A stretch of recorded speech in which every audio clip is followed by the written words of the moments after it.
So hey there folks, a very good morning to you. It's a Saturday here in sunny Saigon. Although to be honest, we're in the midst of the rainy season now. We got flooding, we got rain. And I'm out a little early. Well, not that early. Hoping to dodge the showers. So I haven't posted a video for a little while. I've had some issues with my bike. It's about 2 or so years old now, and I've used it quite a lot, and it's starting to need some maintenance. And I had some battery issues which I'm struggling to reconcile because, number one, I don't speak technical Vietnamese, so describing battery faults to a Vietnamese mechanic is very, very difficult, even with a Vietnamese friend. Well, I'm off to District 11 now today, guys. It's about 16 kilometers, 10 or so miles away in the western side of the city. I'm hoping I'm going to get some luck over there with a battery guy, a battery man. If it's your first time tuning in and watching my channel, most of my vlogs are done on my bike, on my e-bike, which is this lovely device right here. So I ride around Saigon. I talk about a variety of different topics, and whilst I'm discussing living in Vietnam, and in particular Ho Chi Minh City, Saigon, I show you the beautiful urban architecture of southern Vietnam. So the topic of today's video, a bit of a controversial one. Does Vietnam still want foreigners? And I'm going to talk about this in the context of tourists and professionals, people coming here to work, because I think they're both relevant to the current situation. So it's almost like the national press has been watching my videos, because in the last couple of weeks you've had 3 or 4 news stories talking about visas, retirement visas, foreigners disgruntled at bureaucracy in Vietnam and having difficulties in being able to stay. And these are all things I've touched on in my previous vlogs, but let's have a chat about it today. So the tourist situation is the same. There are rumblings of visa changes coming. There was a story this week saying that the tourism minister had gone to the government. I mean, he obviously works in the government, so I don't know where he goes to, but maybe to a different department. And he had asked to extend visas. So at the moment, you either get 15 days or 30 days on a tourist visa basis, depending on where you come from in the world.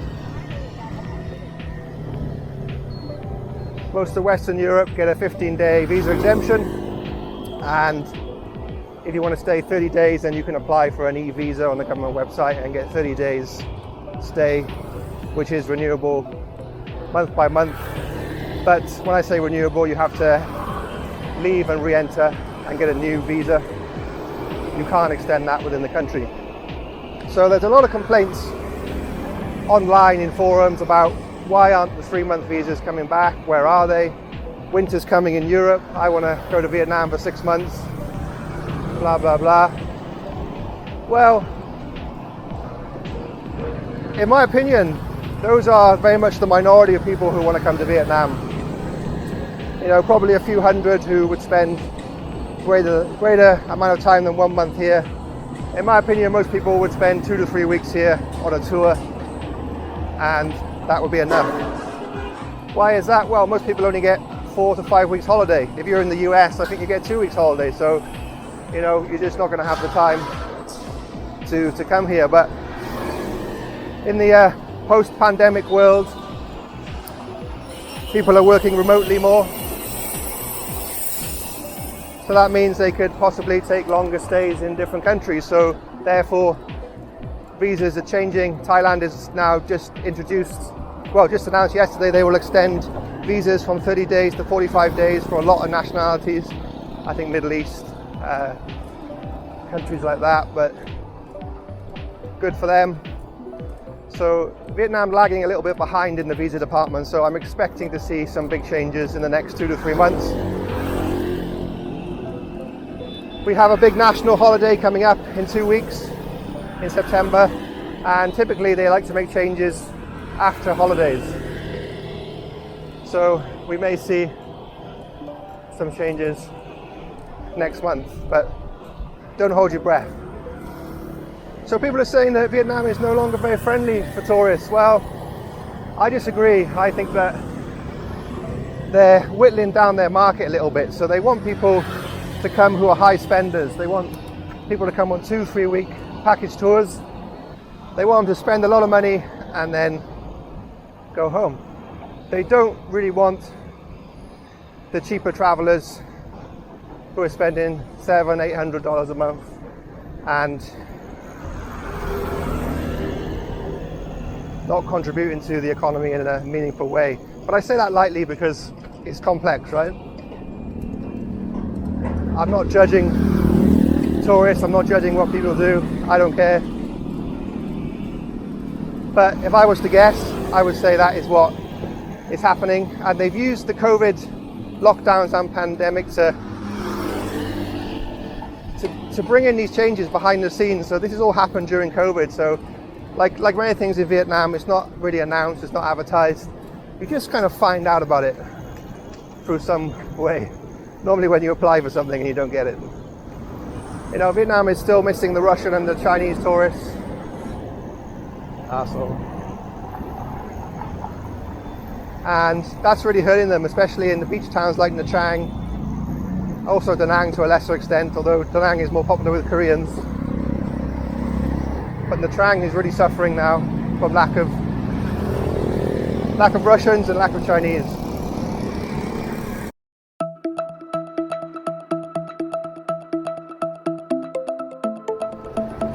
Weekends are normally a little quieter in the city on the roads. I think a lot of people travel to Vung Tau and to Mui Ne, nearby towns, on the weekend. I quite like to get out on my bike on the weekends because it's slightly more quiet. So what's the situation for foreign workers? Is Vietnam still a friendly place, an inviting place for foreign workers? Well, it is and it isn't. It's becoming increasingly more difficult to get the work permit and to get your TRC, which is your long-term residency visa. And again, we don't know exactly why this is. There's been a lot of changes in the immigration department, and they're making it a lot more difficult for companies to apply and get their foreign workers sponsored to work here. And when I say more difficult, it just means applications are being rejected even with the right documentation, which is very strange. And it's perplexing a lot of countries, sorry, a lot of companies, because they have very professional people who they want to bring here to work, and it's taking like 3, 4, in my case 5 months to get a work permit, and it just keeps getting knocked back, and you know, makes you quite anxious if you have commitments here. You can imagine if you've got a family here with kids in international schools, you're paying a lot of money, you have long rental contracts for houses, and if your permit to work and your subsequent visa, which is tied into that, is very uncertain, then it's not great, is it? I know of a few companies leaving actually because they can't get the work permit, which is unfortunate. But again, I think I don't know the answer really. Vietnam is a country changing a lot, and I think it's a subtle shift towards nationalistic values in some ways. They really want to prioritize the local workforce over foreigners coming in, which is, you know, kind of understandable. They're a lower middle income developing country, and they want to put their own people first. But what you tend to find is the foreign companies you have will employ, for example, 10 or 15 managers or directors from Europe and the US, and then they'll probably employ 300 or 400 local people. And this is the case with a lot of factories on the outskirts of the city. And if they can't get in these, the engineers, the engineering director, things like that, they can't then run the factories the way they'd like to run it. Oh. I hate it when they jump the lights here.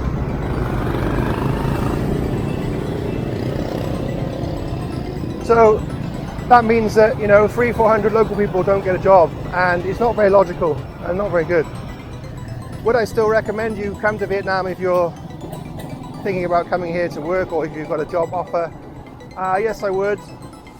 I would say though, if you're coming here expecting to pick up work, then be very cautious, because that's not as easy as it was before, and you don't want to be stuck here on things like visa overstays and things like that.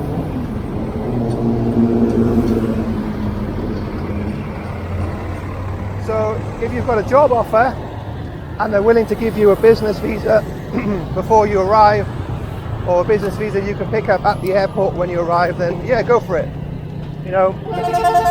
Typically a company will offer a business visa which is valid for 3 months. The idea behind that is you've got 3 months in the country then to get your work permit sorted. But the reality of that at the moment is it's just not happening. Depends a lot on the company you work for and the connections that they have, but at the moment it's taking a long time to get a work permit. Official time I think it's 21 days, but actually advertising 3 months now. So prepare for 3 to 6 months before you get your work permit. And what does that mean? Well, that means that you're going to have to do a visa run after 3 months to get another business visa, which actually is okay. You can just do a trip to Bangkok or wherever and come back and get another visa. But if you're extremely busy in your work, that might be a bit of an inconvenience, but it's doable.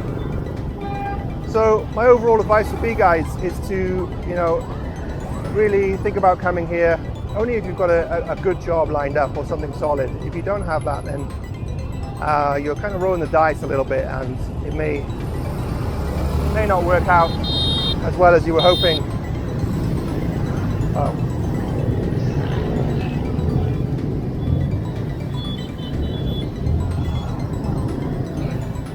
And of course, when you come here, don't ride around on an electric bike like me, because it's too dangerous.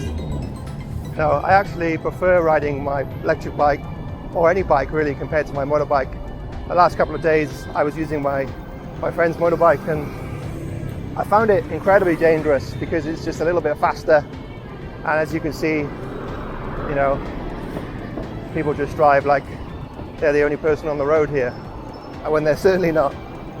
So electric bike is nice because you've got a little bit of power to get you out of sticky situations, but it's not too fast that it's really dangerous. So I would recommend it as a means of transport for getting around the cities, especially in Vietnam. All right, folks, just a quick update for you today. Apologies for the gap in videos.